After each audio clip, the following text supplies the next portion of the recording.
Hi all, welcome to my channel. So today recipe వచ్చేసి fruit salad అండి. So perfect fruit salad ఎలా చేయాలో మీకు ఇప్పుడు చూపించబోతున్నాను. సో లేట్ చేయకుండా ప్రాసెస్లోకి వెళ్దాం. సో ముందుగా కస్టర్డ్ పౌడర్ తీసుకున్నాను. ఇది వెనీలా ఫ్లేవర్డ్ అండి.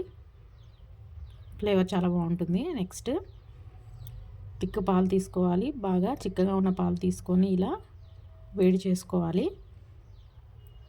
పాలు ఎంత తిక్కుగా ఉంటే మనకి ఫ్రూట్ సలాడ్ అనేది అంత టేస్టీగా ఉంటుంది. నెక్స్ట్ కస్టర్డ్ పౌడర్ తీసుకొని ఇలా కొంచెం మిల్క్ యాడ్ చేసుకొని కలుపుకోవాలి. నెక్స్ట్ పాలు తీసుకొని ఇలా మరగపెట్టుకోవాలి. అవి బాగా మరిగినాక మనం షుగర్ యాడ్ చేసుకోవాలి. షుగర్ అనేది తక్కువనే తీసుకోవాలండి, ఎందుకంటే మనం ఎలాగో ఫ్రూట్స్లలో స్వీట్ ఉంటుంది కాబట్టి మనం తీసుకునే ఫ్రూట్స్ని బట్టే మనం షుగర్ క్వాంటిటీ అనేది తీసుకోవాలి. సో ఇలా షుగర్ కరిగిన తర్వాత మనం కలుపుకున్న కస్టర్డ్ పౌడర్ని యాడ్ చేసుకోవాలి. కస్టర్డ్ పౌడర్ యాడ్ చేసుకున్న తర్వాత కలుపుతూనే ఉండాలి, లేకపోతే గడ్డ కట్టిపోతుంది అనమాట. సో ఈ విధంగా కలుపుతూనే ఉండాలి. పాలు అనేవి థిక్నెస్ అయ్యేదాకా కలపాలండి. ఒక 3 మినిట్స్ తర్వాత ఆటోమేటిక్గా పాలు అనేవి థిక్ కన్సిస్టెన్సీ వస్తుంది.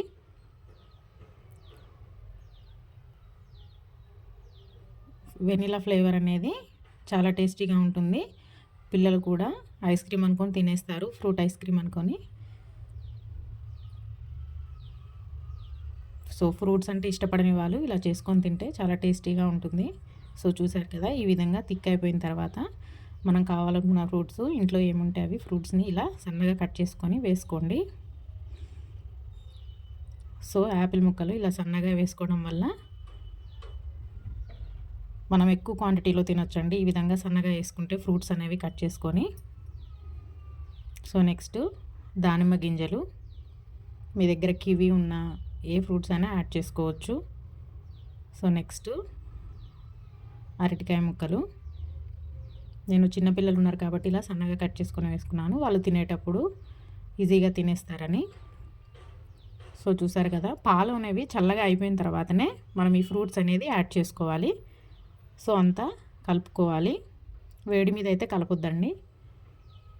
మొత్తం చల్లబడిపోయిన తర్వాత ఫ్రూట్స్ అన్నీ యాడ్ చేసుకోవాలి. సో చూసారు కదా, చాలా సింపుల్ ప్రాసెస్. ఫ్రూట్స్ అంటే ఇష్టపడని వాళ్ళు కూడా ఇలా చేసి పెడితే ఈజీగా తినేస్తారు.